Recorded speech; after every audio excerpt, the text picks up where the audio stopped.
মুসলমানকে দায়ী হয়ে যেতে হবে। এই দেশে নিরাপত্তা আসবে কিভাবে বলেন? কিভাবে মানুষ সুখে শান্তিতে থাকতে পারে?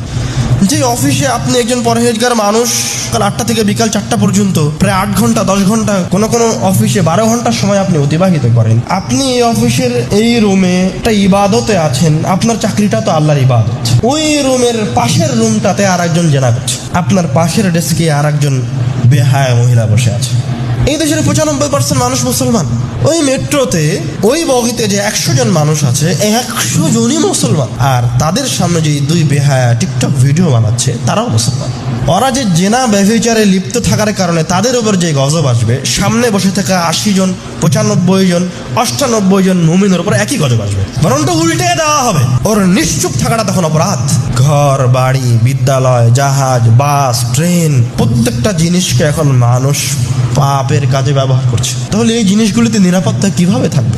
আপনি যদি কোনো জায়গায়, কোনো জিনিসে, কোনো স্থানে নিরাপত্তা চান, তো এই নিরাপত্তা দেওয়ার ক্ষমতা, মালিকানা আল্লাহর কাছে আছে। আপনি আগে রব্বুল আলামিনের নাফরমানি থেকে ওই জায়গাকে পবিত্র করেন। আপনি আগে ওই স্থানকে, আপনার বাড়িকে, আপনার নিজেকে পাপাচার থেকে, পাপিষ্ঠতা থেকে, অন্যায় থেকে মুক্ত করেন। আপনি যেই দিন রব্বুল আলামিনের এই ইবাদতকে, এই দাওয়াতকে, এই বিধানকে বাস্তবায়ন করবেন, তখন রব্বুল আলামিন নিজে আপনার ওই গাড়ির নিরাপত্তা দিয়ে দিবে, আপনার বাড়ির নিরাপত্তা দিয়ে দিবে, আপনার রুটি রুজির নিরাপত্তা দিয়ে দিবে, আপনার রিজিকের, আপনার বসবাসের, আপনার সন্তান সন্ততির সব কিছু নিরাপত্তা দিয়ে দিবে।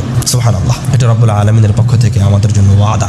আমরা বর্তমান সময়ে যেই কষ্টের মাঝে, যেই বিপদে, যেই অবস্থার মাঝে রয়েছি, এই অবস্থা থেকে মুক্তির একমাত্র উপায় এই দেশ, এই জাতিকে, এই পৃথিবীবাসীকে পুনরায় রাসূল সাল্লাল্লাহু আলাইহি ওয়াসাল্লামের দিয়ে যাওয়া ওই দ্বীনে ফিরে আসতে হবে এবং ওই দ্বীনকে বাস্তবায়ন করতে হবে। আরো দুঃখের এবং কষ্টের বিষয় হচ্ছে, মানুষ যে অমুসলিম, যে নাস্তিক, যে মুলহিদ, সে দ্বীনকে অপমান করে সেটা ভিন্ন বিষয়। কিন্তু একজন মহিলা বেহায়া অবস্থায় কোরআন তেলাওয়াত করছে, সেটাকে আবার ভিডিও আপলোড করে, আবার মানুষ আর নিচে সুবহানাল্লাহ সুবহানাল্লাহ, এই কোন ইসলাম আসলো? এটা নাফরমানির সর্বশেষ পর্যায়। এর চাইতে বড় নাফরমানি হতে পারে না আমার ভাই। ওই বেহায়ার কোরআন তেলাওয়াতের কোনো মূল্য নাই। ওকে কে বলেছে আপনাকে কোরআন তেলাওয়াত করাতে? আপনি ওকে দিনের দাওয়াত দেন। আর এই টিকটকাররা, এই শয়তানগুলি, মানুষের শয়তানগুলি এতটা ভয়ঙ্কর রূপ ধারণ করেছে, এতটা ভয়ঙ্কর, এতটা জঘন্য আর এতটা খারাপ যে তারা তাদের এই অপরাধের মাঝে, এই জঘন্য কাজের মাঝে, এই বেহায়া কাজের মাঝে আবার তারা আল্লাহর নাম নেয়, আবার তারা আল্লাহর কথাও বলে। আবার এগুলি বলে তারা আমাদের দেশের যারা সাধারণ মানুষ আছে, মুসলমান, তাদের হৃদয়কে মাঝে মাঝে গলিয়ে দেওয়ার চেষ্টা করে।